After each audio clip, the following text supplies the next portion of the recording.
Hello again. The other day I did a video on various boxes of Hoover spares, and in the boxes there were some old Hoover motors, namely 160, 960 and 262 motors. I've always had a liking for these particular motors. I've no idea why, but I always like servicing them for some reason. So I thought I'd do this little video just discussing the motor really and explaining a few things about it, and showing you various hints and tips on what to do and what to look out for. So here we go. There's a 160 motor complete with a fan, and I'm just going to show you a 262 for comparison purposes. The 262 and the 160 at first, they do look very similar, as you can see. This is the 160 and this is the 262. They can be identified by the fact that in the 262 the DF lamp is upright, whereas in the old 160 the DF lamp is sideways, if you like. The other feature is the fans. If you look at the difference in the fans, the 160 is much larger than the 262. This is a 160 fan, and you can see it's quite a large fan. This is a 262 fan, that's a brand new one. Have a look at this one. This is the old 800 series fan, which is even bigger again. Lovely old machine that is. That's set of an 800 series. And look at the difference in the size of it. Just have a look at the fan on the 262. Can you notice how worn it is? All the blades, I'll put it up like that, you might be able to see better. The blades are not only are they worn and pitted and knocked about, they're very thin, almost knife-like at the end, and they're bent over. Now compare it to the brand new fan, you can see the difference. These are much thicker than this one, and they're square. And that's through years of use, you know, picking up things and knocking the fan about. And of course, if it's worn like that, if it's uneven, it will put the whole machine out of balance and make it noisy. Notice the difference in the fan pulleys. Whereas the 262 is a solid pulley, the 160 is actually an internal type pulley. This is a 160 fan pulley, and as you can see, it actually goes inside the fan rather than being on the end of it. Now over time these pulleys do, believe it or not, wear out. I've actually seen over time where this fan pulley has worn so thin here that it's actually snapped off. The end has snapped off. It's incredible. You wouldn't believe a rubber belt can do that, but I suppose over many years of continual use it does happen. Now, as I've explained in my other videos, when I'm doing a motor, especially these older motors, one of the first things I do before I do anything is check the state of the carbon brushes, because it does give you a good indication of whether the motor's going to be any good or not. So we'll do that now. Now, I've got two 160 motors here, but I'm going to show you on this one for the moment. I'm going to take the carbon brush out, and it's just a simple matter of sliding this. Is sort of hinged, a copper cover hinged, and the brush comes out. Now look at that. Now that brush is worn down. A 160 carbon brush is about 3/4 of an inch long normally, so that's worn down. But the worst thing is, if you look at the end of the brush there, the edge is very rounded and burned, which means it's been arcing, and there's a good chance the armature's had it, to be honest with you. I can't see much hope for that one. This is a second motor, and I'll do the same here. And now you can see the true length of the 160 brush. That's what they should be. But again, I'm not very confident in that one either, because this edge is nice and clean and shiny and sharp. This edge is rounded over and burned, and that indicates very poor commutation and arcing, and I wouldn't mind betting the arm's just gone in both of these.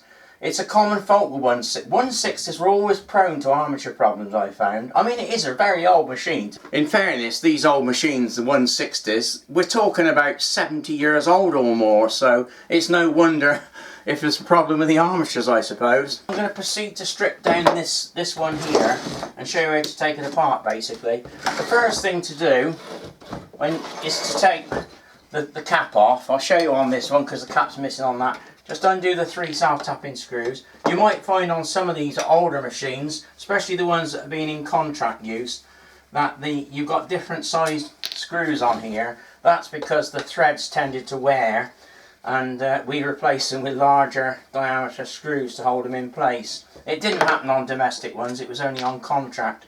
So you take that off, and there you can see inside is the top bearing. It's a phosphor bronze bush, so that's the cap.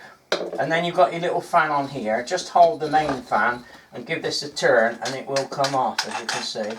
it's a Bakelite fan, and then you've got the metal nut which is inset into it like so. Now we've got the cap off and we've got the brushes out. So the next thing to do, if you can, is to remove the fan. Now I've already loosened this one, but if you can't get it loose, get a pair of water pump pliers or something like this and grip it and give it a turn. Bear in mind it's a left hand thread, so you undo it the opposite way, so to speak. So take the fan pulley off and the fan should pull off. Now sometimes they're tight. Don't worry if you can't get it off at this stage. You can always do it later on by holding the armature. So that, oh, it is coming off, look. And it's very tight. It's been on there a long time. So there's the fan. So we've got that on.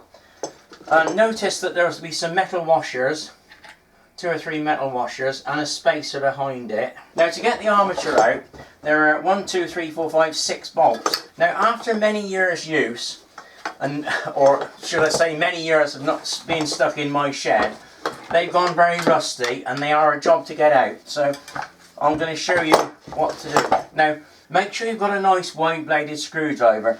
Don't try choosing a skimpy little thing like this, because otherwise you'll damage the cheese head and you'll get a lot more purchase on one of these. Where the problem lies is these here with the dome head, because they don't have a very deep slot in and they're very tight. Now that one's come loose, but you'll notice on this side that one looks shiny. That's because I've already tried to get it out and I could not shift it. I've tried everything that I normally do. Eventually what I did, it might be a useful tip to anybody who finds they can't get a bolt out, I use my little power drill, this little thing here, and I put a cutting disc on the end. Found that using this here, I could cut a deeper slot.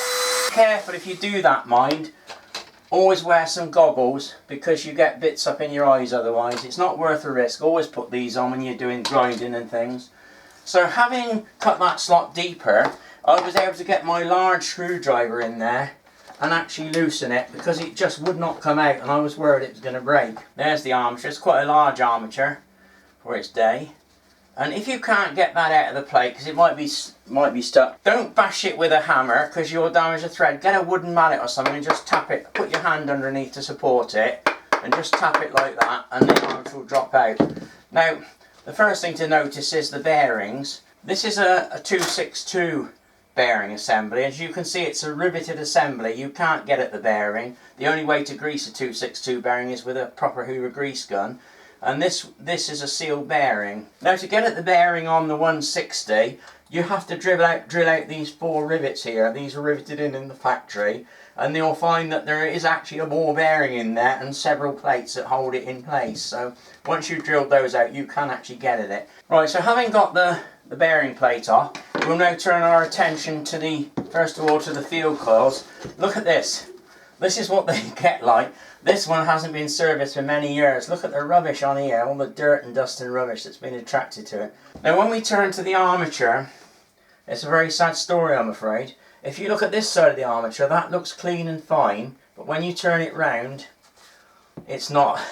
These segments here, around here, you can see are actually pitted and burnt, and they're rounded off on the corners, which indicates massive burning. There's also a wire, this wire here, look, hanging loose, which has come out of that segment. What's happened is it's overheated and it's melted, it's got so hot it's melted the solder and the wire's been flung out. But even if you can solder that back in and reconnect it, I doubt it would do any good, because this is burnt anyway and it's possibly shorted turns in the coils in the armature. In this case, you can see they're all the same colour. Sometimes, if they're burnt out, you can actually see the colour is darker on the burnt out coils. But in this case, they still look bright and shiny, but I don't think there's much hope for that, to be honest. When you're cleaning out the motors, it's always a good idea to have an old vacuum cleaner. I use this old Electrolux. This has also been one of my videos, by the way, when I put a new motor in it. I use this old Electrolux. It's ideal. I just stand it under the bench, and it's ideal when you're cleaning out a machine. The best way is to get yourself an old paintbrush and then just go like this.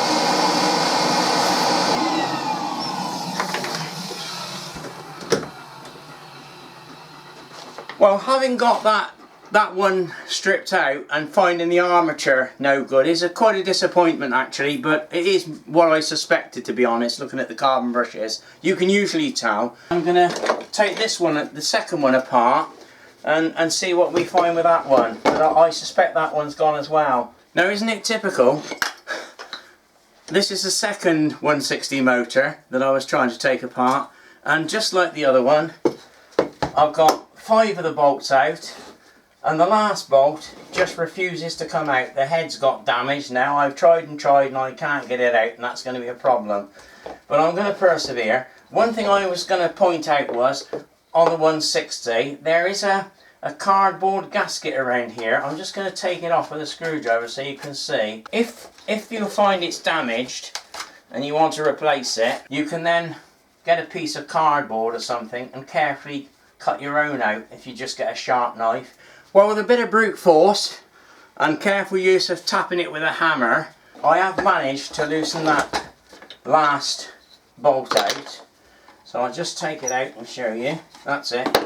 But it's mangled the top up. At least I've got it out, that's the main thing. Look at the top of the head, it's completely mangled. I was lucky to get that out actually. I must have just loosened it by tapping. That is a good tip, by the way, folks. If ever you get a bolt or anything that you can't get out, just get a small hammer, and if you can, tap it carefully, and what it does, it jars the threads in the nut, and it does sometimes work to loosen it up. And there we are, there's the armature. And actually that armature is a strange one. Do you know, I reckon that's a pattern armature. That's not a genuine, that doesn't look like a genuine Hoover armature to me. Look at the difference in the segments on it. This is definitely genuine Hoover, but if you look at this one, it's got a lot fewer segments on it. And to me, that looks like what I'd call a bowjack or pattern armature. I might be wrong, but it doesn't look genuine. Now, whether it's alright or not, I'm not sure. Looking at the state of the brushes, because actually on this particular one, both of the brushes, as you can see, both of these brushes are rounded off on the edge, which indicates massive sparking and burning and arcing. If one brush was shiny and the other one was burnt, as I've mentioned in other videos, you've got a good chance it was a sticking brush. But both those brushes are identical and both are burnt, so I reckon that armature has got a problem. Well, the armature in the second 160 doesn't actually look that bad, but I still think it's faulty judging by the state of the carbon brushes. I'm a bit disappointed really, because I think I'm going to have to end the video here, because there's not much point me going through a 160 rebuild if the armatures are no good and I can't get it working at the end of the day. All is not lost, however, because I do have another 160 in the shed, which I'm in the process of doing up. Now I hope that motor's alright, but you never know, it could be the same as these two, because as I say, a lot of 160s had armature problems in my memory, which is a great shame. I'll just show you what a 160 should look like, because if you haven't seen the machine. This is what the 160 looks like. This one's a bit rough because I was in the process of cleaning the paint off prior to spraying it. But when they're cleaned up, they look quite nice with a black hood and this nice emblem around here. This one was actually made in 1946, so you know, we're talking about 74 years old, so it's not that bad really. I don't know whether it works or not, but later on, when I get time, I'll check the motor on this one, and if it works, I'll do a video on reconditioning the 160. There's not much point me doing much more, so basically I'm going to stop the video there, because I can't do much more with the motors because the armatures are faulty, and it's a shame really, but you might have got a few hints and tips about the cleaner anyway. Bye for now.